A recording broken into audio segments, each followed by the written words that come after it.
پیریخ‌ها که همچون انبارهای طبیعی آب شناخته میشوند نه تنها یکی از مهمترین سرچشمه‌های آب شیرین برای انسانیت به شمار میروند بلکه آنها در نگهداری اقلیم سیاره نیز نقش حل کننده دارند. هر یک قطره آبی که از پیریخ‌ها جاری میشود برای زندگی میلیون‌ها انسان‌ها، حاصلناکی زمین‌های کشاورزی و استواری اکوسیستم‌ها اهمیتی بزرگ دارند. با وجود این در نتیجه تغییریابی گلوبالی اقلیم پیریخ‌ها با سرعت نگران کننده آب شده ایستادند که این روند منفی نه تنها به محیط زیست بلکه به اقتصادیات، سلامتی جامعه و آینده بشریت تاثیر می‌رساند.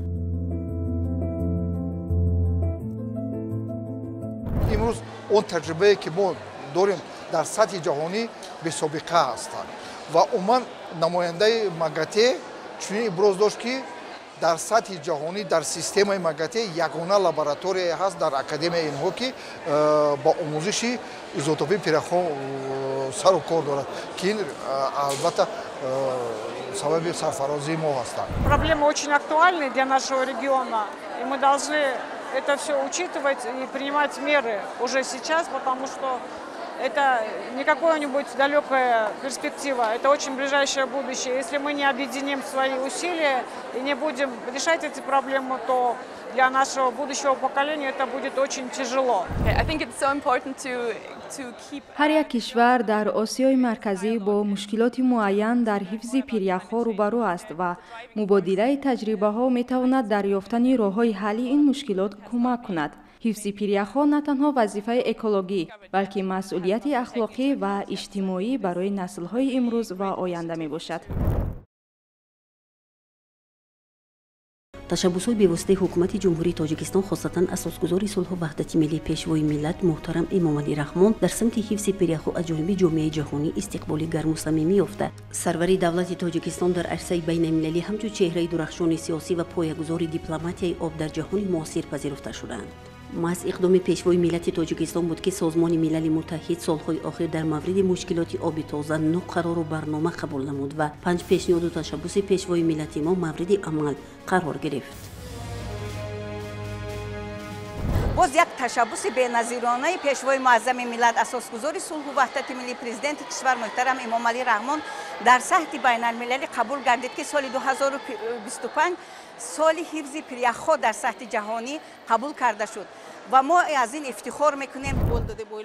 واقعا تاجیکستان با پیشنهادهای ضروری جامعه جهانی را در روند حفظ پیریخ‌ها که خیلی مسئله مهم در مقیاس عالم شمرده می شود دعوت می کند. پیریخ‌ها منبع اساسی آبی در تمام کشورها به شمار رفته برای با آب تامین کردن اهالی خدمت می نماید. از هر یک قطره آب ما باید که حفظ کنیم چون که امروز در زمانه مملکت‌ها هستند که یک قطره آب هم ندارند.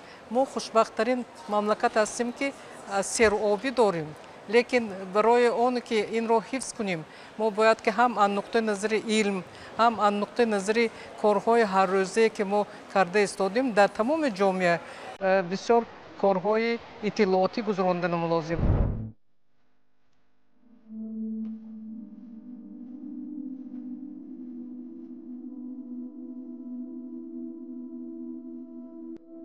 وابسته به این مسئله مهم که امروز جهان را فرا گرفته است نمیتواند زنان را در کنار ماند. امروز وقتی آن رسید است که زنان و بانوان ممالک دنیا نیز در برابر مردان به حل این مسائل گلوبالی توجه جدی ظاهر نمایند. زیرا بانوان در اکثریت منطقه‌های جهان مسئول تامین کردن آب برای خانواده‌ها میباشند و آبشوی پیریخ‌ها به حیات زنان نیز به تاثیر نمیماند.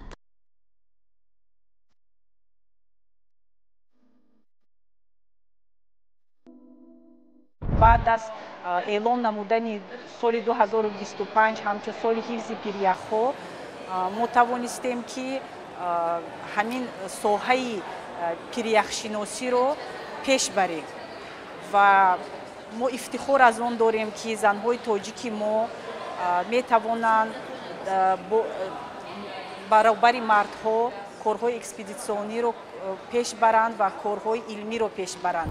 نقش زنان در علم پیریخ‌شناسی این یک روند نوی است و اگر مثلا 10-15 سال پیشتر ما گفتیم که سهم زنان در آموزش پیریخ‌ها است این رو هیچ کس با ما باور نمیکرد.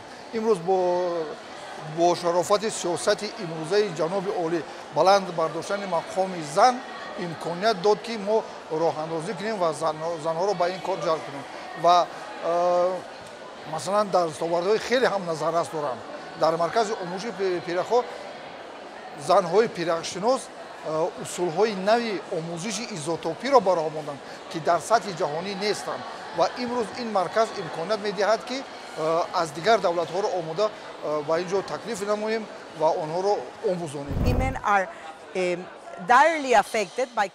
занон дар баробари доштани оила вазифаи таъмини солимии худ ва дигарон қарор доранд. тағйирот дар муҳити зист ва обшавии пиряхҳо нахуст ба ин табақаи аҳолӣ зарар мерасонад. аз ин рӯ мо занонро зарур аст ки дар нигаҳдори пиряхҳо ва оби ошомиданӣ самгузор бошем. бидуни чораҳои фаврӣ аз даст додани пиряхҳо метавонад ба хушксолӣ, камбудии оби ошомиданӣ ва офатҳои табиӣ зиён оварда расонад.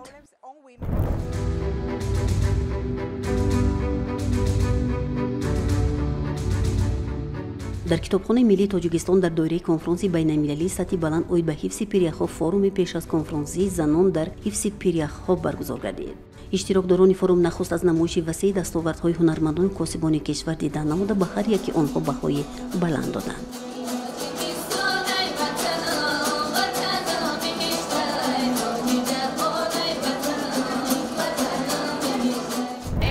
дар форум иштирок дорем ки ҳифзи пиряхҳо ин дастовардҳои хонандагони мо ҳаст ки аз хурдсолӣ онҳо фаҳмиши худро, истеъдоди худро мана дар ин ҳамин макетҳо баён карда истоданд. тоҷикистон зиёда аз 400 намуди пиряхҳо дорад, бо маҳорати худ сохта истоданд. аз хурдӣ онҳо фантазияшон ҳаст ки мана пиряхҳои феченкоро дар инҷо намоиш дода истодам. имрӯз мо бо маҳсулоти сангҳои ороишӣ ҳаминҷо омадем. чунон ки дидед имрӯз таваҷҷӯҳи ҳамаи занон, ҳамаи сайёҳони кишвар, ҳамаи меҳмонон ба маҳсулоти мо дар сатҳи баланд қарор дорад. аз намоишномаи мо бо як ҳисси баланд гузаштанд ва мо умед дорем ки дар оянда ҳам ҳамин хел конференсҳо гузаронда мешаванд, чунки мо занонам бисёр бо об сару кор дорем. метавонем барои насли наврас, барои ҷавонон, барои дигар одамон дар бораи пиряхҳо маълумот диҳем. мо хеле хушҳол ҳастем ва мехоҳем ки саҳмгузор бошем ба ҳамин чунин чорабиное ки мешавад ва ба муҳтарам ҷаноби олӣ ки ба мо ҳунармандо хеле имтиёзҳои хуб мекунанд. ба дигар давлатҳо мерем, ҳунари худа муаррифӣ мекунем, тоҷикистонро муаррифӣ мекунем. мо хеле хушҳол ҳастем ва мехоҳем ки бо чизҳои нава тайёр кунем. имрӯз ман нигоҳ кардам ки меҳмонон аз туркманистон, қазоқистон, қирғизистон, ӯзбекистон буданд. дидам, тамошо кардам. онҳо ба ин корҳои ман баҳои баланд доданд. гуфтанд ки ин як гуфтанд чизи шумо бо даст каред. гуфтам беҳтар ба ҳаво маъқул шуд. таклифам кардам фарғона ба выставка мебаред гуфтам.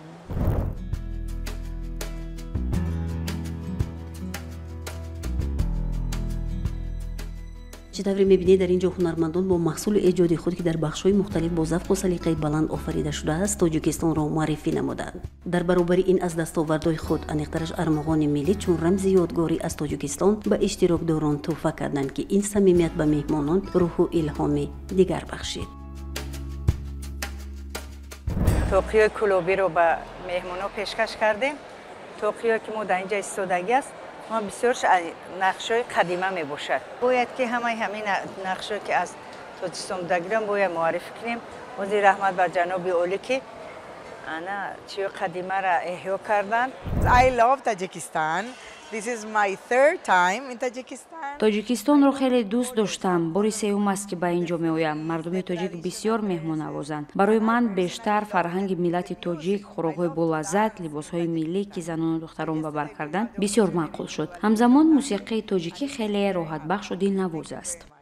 ҳамин чорабиное ки аз дигар давлатҳо меҳмонон ба тоҷикистони мо мебиёянд, ҳатман моро даъват мекунанд, мо иштирок мекунем.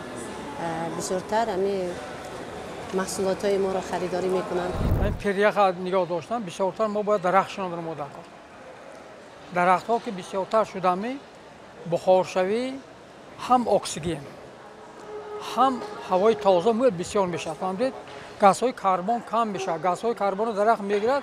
вақте газҳои карбон кам шуд, албатта пиряхҳо об намешаванд. таъсираш ҳамин дарахтанда. барои тоҷикистон ва мин бояд чили ки ҷаноби олӣ мегӯянд ки бояд ҳар як ноҳияда дарахтҳо шинонда шавад. Бисёр таъкидҳои бисёр на лозим мекарданд. ҳамин бояд дарахт шинондаанд дар кор албатта.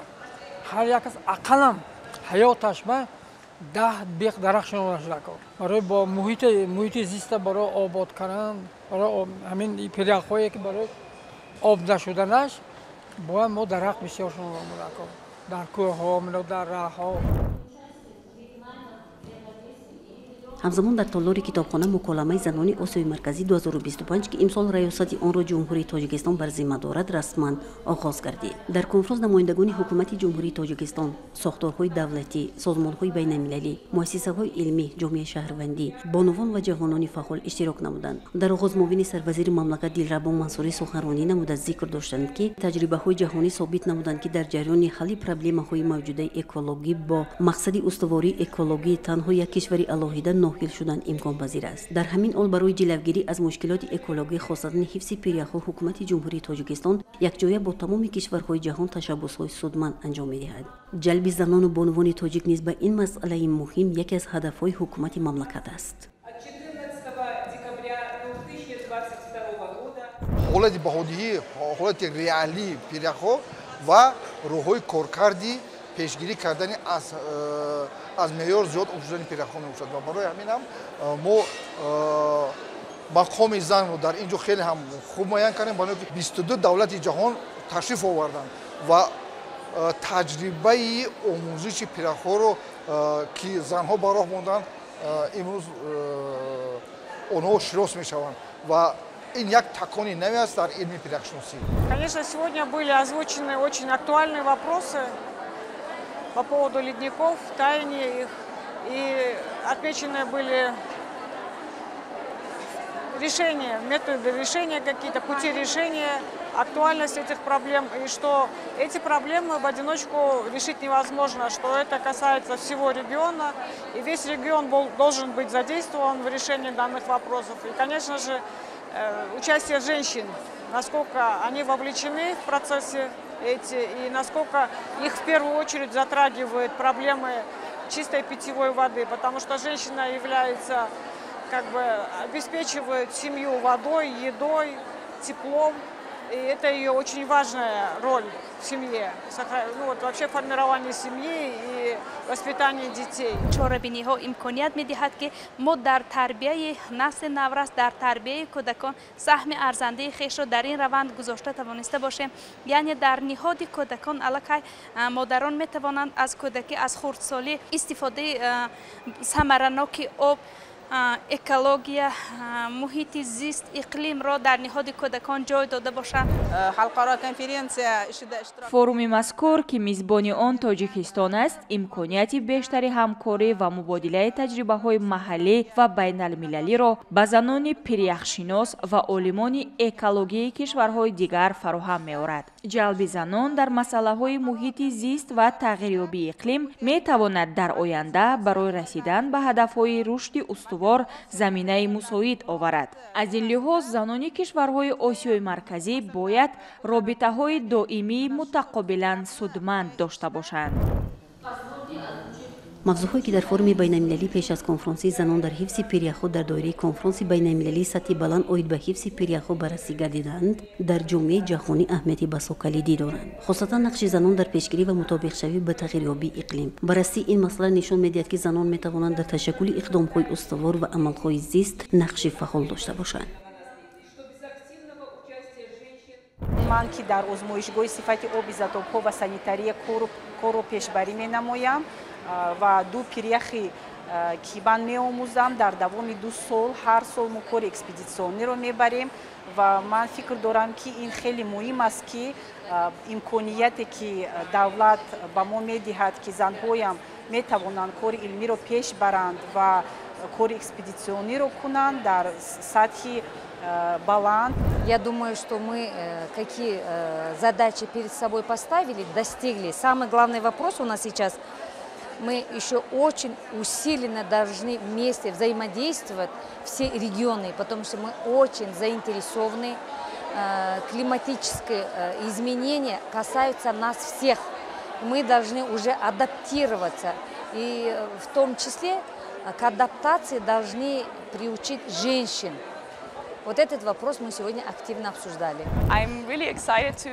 об захираи бузургест ки ҷаҳону зиндагиро таровату зебоӣ ва сарсабзиву озодагӣ мебахшад. ҳастии инсоният, гулу гиёҳ, ҳайвоноту наботот, растанӣ хоса зиндагии осоиштаву обод ва пурбаракату зебоӣ аз об вобаста аст. мо ҷавондухтарон низ бояд ҳамеша дар андешаи ояндаи дурахшони кишварамон бошем. барои амалӣ шудани ин мақсад мо низ метавонем дар илми пиряхшиносӣ донишҳои худро санҷем.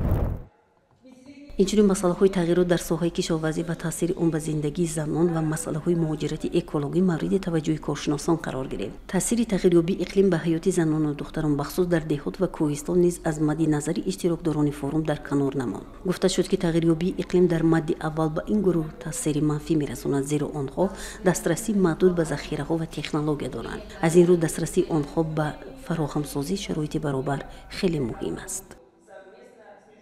امروز زنان ما در سمت کشاورزی در ساحه‌های صاحبکاری نیز موفقانه فعالیت میبرند و اینچنین ما گفته میتوانیم که استفاده ثمرناک آب در سمت کشاورزی نیز به نهایت ضرور است که در این روند نیز بانوان تاجیک سهم ارزنده دارند و ما گفته میتوانیم که این مسئله ها در فرم مذکور بررسی میگردد و در همکاری های آینده برای تجربه عوض‌کنی بسیار مفید میباشد. дар доираи ташаббусҳои созандаи занон оид ба нигаҳдори пиряхҳо иқдомҳои зеринро аз қабили иттилоърасонӣ, ташкили гурӯҳҳои маҳаллӣ барои мониторинги пиряхҳо, истифодаи усулҳои анъанавии сарфакоронаи об ба кор барем ки ин омилҳо ба нигаҳдории захираҳои обии кишварҳо мусоидат мекунад.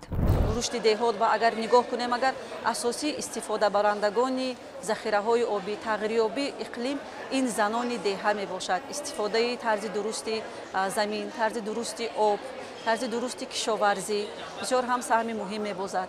инчунин дар ин форум бисёр ҳам муҳим ҳаст ки занони мо намояндагони мақомотҳо, ташкилотҳо, мутахассисо, коршиносони соҳаи ҳам маҳаллӣ, ҳам байналмилалӣ бо ҳам ҷамъ омаданд ки дар натиҷаи баргузории ин форум як нақшаи чорабинии муҳимеро барои саҳм гузоштан дар тағйирёбии иқлим ва барои рушди нақши занон дар ин самт гузоранд. фаъолияти занон дар ҳифзи табиат ва пиряхҳо дар чорабиниҳои марбут ба муҳофизати экология, муҳити зист ва пиряхҳо хеле ба маврид аст. иштироки мо дар чунин форумҳо хеле зарур аст, чунки ҳар як бонуи пиряхшинос таҷрибаҳои кишварҳои дигарро дарёфт карда дар раванди илмию тадқиқотии худ истифода мебарем. конфронси байналмилалии сатҳи баланд оид ба ҳифзи пиряхҳо дар доираи соли байналмилалии ҳифзи пиряхҳо бо ибтикори асосгузори сулҳу ваҳдати миллӣ пешвои миллат президенти ҷумҳурии тоҷикистон муҳтарам эмомалӣ раҳмон пешниҳод шуда аз ҷониби зиёда аз 150 кишвари аъзои созмони милали муттаҳид ки дар иҷлосияи 77-уми маҷмӯи умумии созмони милали муттаҳид моҳи декабри соли 2022 дастгирӣ ёфт ва бо қатномаи маҷмӯи умумии созмони милали муттаҳид қабул гардид гузаронида мешавад. Сегодняшний форум четко определил проблемы и пути их решения. Я надеюсь, что все это будет во благо наших стран, и эти диалоги, они нам позволят решить эти проблемы в будущем. Он баромадҳое ки шуданд, ман хиёл мекунам ки натиҷаи бисёр хуб метиҳад, чунки аз ҳама муҳимаш ин дӯстӣ дар ин минтақа ҳастааст ва он чорабиние ки ба наздики дар хуҷанд гузаронда шуд бо ташаббуси ҷаноби олӣ, мо дар минтақа метавонем ки занҳоро ҳаматарафа гӯем ки ҷамъ карда гирда атрофи ин масъала боз муҳокима кунем ва он қонунҳое ки ҳастанд дар гирда атрофи муҳити зист мо бояд чорабинӣ кунем. воқеан ҳам яке аз масъалаҳои умдаи байналмилалӣ ки ҷумҳурии тоҷикистон таваҷҷӯҳи ҷомеаи ҷаҳониро ба он кашидааст, коҳиши пиряхҳо дар кураи замин мебошад. обшавӣ бо суръати пиряхҳо дар баробари зиёдшавии истеъмоли об ки аз афзоиши аҳолӣ ва рушди иқтисодӣ вобастагӣ дорад, метавонад ба оқибатҳои манфӣ оварда расонад. бо дар назардошти ин, занони кишварҳои олам баробари мардон бояд талош варзанд то оқибатҳои ногувор кишвари моро таҳдид накунад. барои раҳоӣ аз ин мушкилот дар ҳамбастагӣ фаъолият карданамон натиҷаҳои самарабахш ба бор хоҳад овард.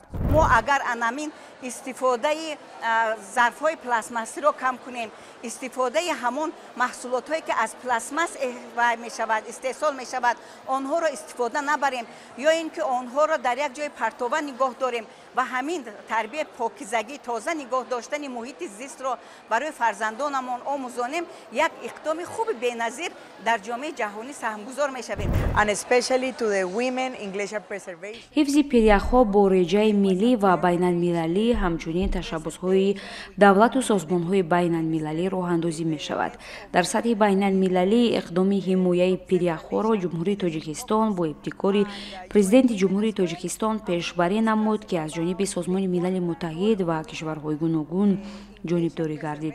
айни замон дар ин самт мо низ тадқиқотҳои илмӣ бурда истодаем. борум барои табодули таҷриба, муколама ва муттаҳидсозӣ талошҳои занон дар обшавӣ бо суръати пиряхҳо ва идоракунӣ устувори захираҳои об заминаи мусоид хоҳад гузошт. конфронси байналмилалии ҳифзи пиряхҳо ки дар шаҳри Душанбе баргузор мегардад, аввалин конфронси байналмилалии сатҳи баланди Созмони Милали Муттаҳид оид ба ҳифзи пиряхҳо дар миқёси ҷаҳон мебошад. ин чорабинӣ бо нуфуз бо иштироки беш аз 2200 нафар намояндагони давлатҳо, созмонҳои байналмилалӣ, олимон, сиёсатмадорон ва ҷомеаи шаҳрвандӣ доир мегардад.